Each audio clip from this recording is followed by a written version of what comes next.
All right, Micron out with its fourth quarter results on Tuesday, topping Wall Street's expectations across the board and providing an upbeat outlook. The company reporting adjusted earnings per share of $3.03. That's ahead of forecasts for $2.84. Revenue coming in at $11.32 billion in its latest quarter. That is ahead of the 11.15 that Wall Street was expecting. Stock here up about 3% in immediate reaction to the numbers. And joining us now to discuss the quarter is Daniel Morgan. He's a VP and Senior Portfolio Manager at Synovus. So Daniel, I'm curious, your initial reactions to the quarter that we just got from Micron.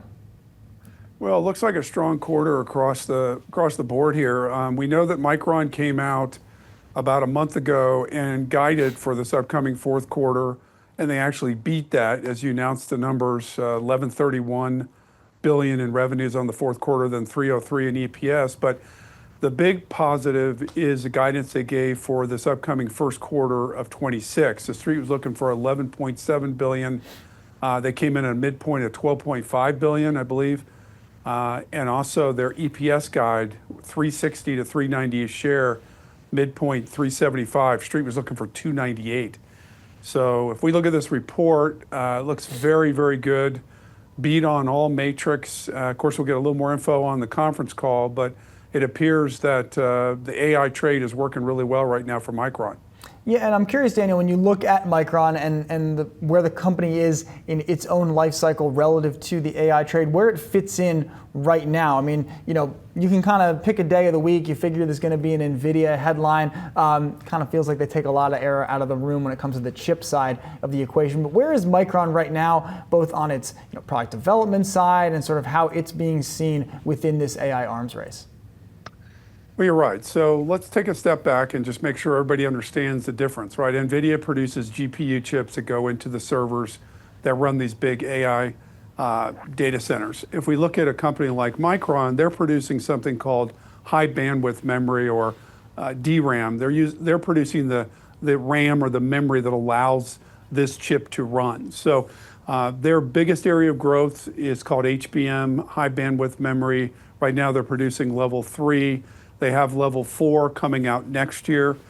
So these chips are being paired up with, let's say, Nvidia's Blackwell, also with their Rubin chip.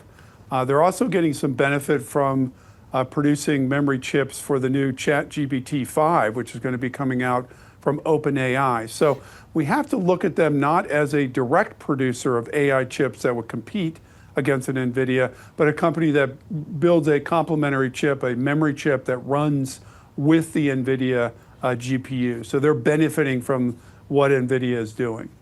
And I think when you look at the Micron story, or just when I look at the stock, it's had a little more volatility, it seems. And it sounds to me the way that you're describing the story is it's to an extent out of their hands. They're somewhat following on the coattails of what others are doing. But just what does that company, like, where does that fit in if an investor is trying to think about playing the AI trade? How derivative down from I make the AI tool or I provide the key chip, how far down that stack is a Micron in that kind of conversation?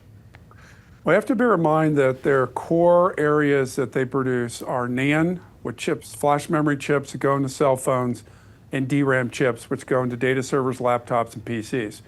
Typically, a cycle, Miles, will last about 6 to 8 quarters, where you have an uptick, because it's very cyclical, 6 to 8 quarters, and then all of a sudden you get a big downturn in demand. We had a big uptick for DRAM chips during the work from home effort during COVID, because everybody bought a laptop and a PC and worked from home. That put a lot of upward pressure in terms of pricing on DRAM chips. So we are now going to have, this would be the 6th consecutive quarter of profit growth coming out of them. But I would argue that because of AI, we're going to see that typical cycle be extended beyond 6 to 8 quarters. So I think at this point, it is a trickle-down stock. It's a trickle-down stock in regards to Nvidia. Mm-hmm. Otherwise, demand is solely based on iPhones and mobile phones and demand for PCs and laptops. And those are pretty mature product areas. And last one, is this the beginning or is this the end of the earnings period for these chips companies? I can't make sense of whether, are we capping something, or am I thinking forward here? Yeah, we can pop the champagne off. Micron is the last company to report.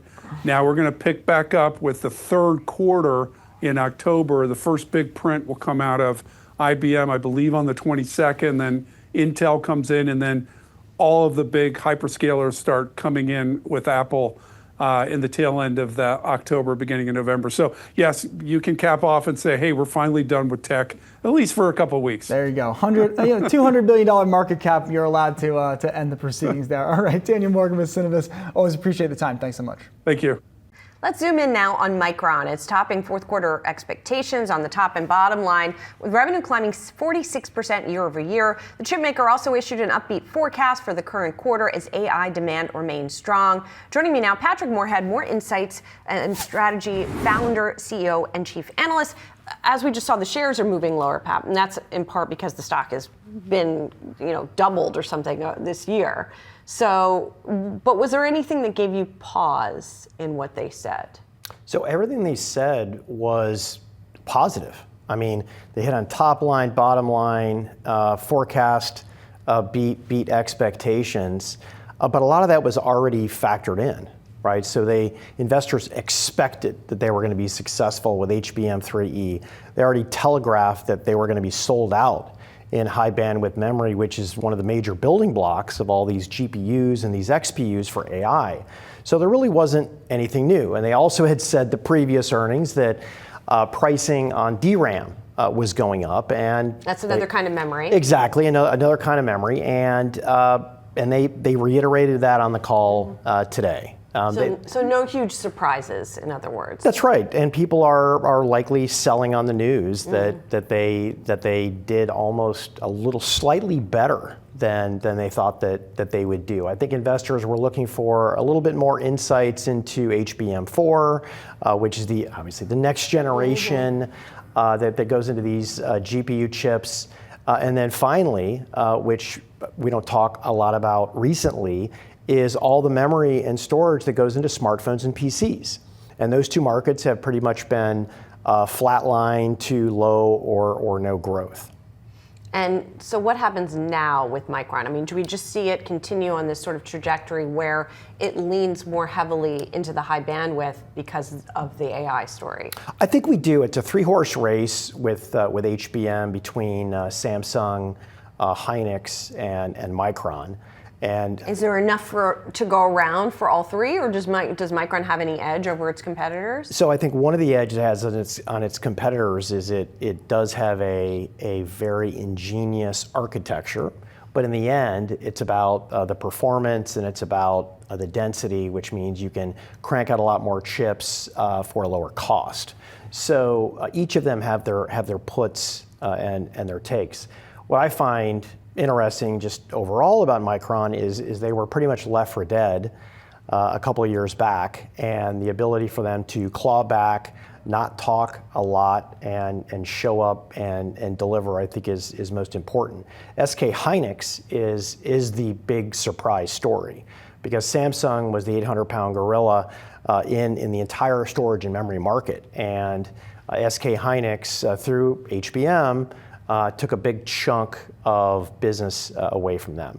Gotcha. All right, I want to broaden it out and talk more about AI. I'm glad you're here. Yeah. Because the word circular has been making the rounds. See what I did there? Yeah. So basically, the idea that Nvidia is investing in OpenAI, but also has a deal with OpenAI, and then Oracle's in the mix. All of these hyperscalers, chip makers, AI companies making investments sort of in each other. Yes. So at some point, where's the weak point in all of that? Yeah, so the concept of vendor financing is not new. It's the scale and proportion. Billions of dollars is one thing, but we're talking about hundreds and billions of dollars of essentially vendor financing for a customer. I mean, even in retail, vendors do flooring for retailers, sure. Right? So.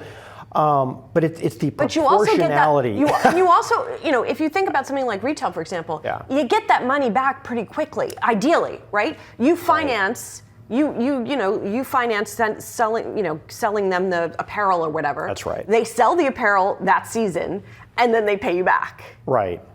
Right. when is the money coming back? Well, in that's this right. case? And what's spooking investors and getting the conversation going too is people comparing this to .com, right? When you had Cisco, Nortel, you had all these companies financing downstream.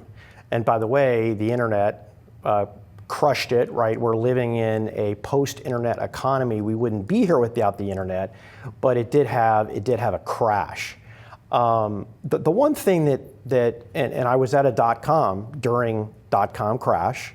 I saw it, and anything can be put on a spreadsheet to look good. What I think is different here, and the circularity that we have going on, is the downstream impact that we are seeing, right? You and I talked about this in the green room, but Meta is already seeing big advances through their investments, and they're not even looked at anymore as a leader in this.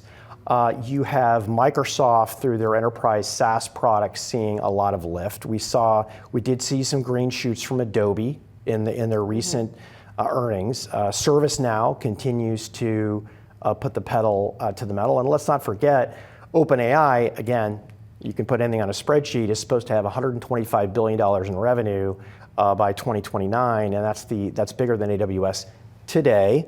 A lot of things have to happen. They almost have to 10x their revenue to get there.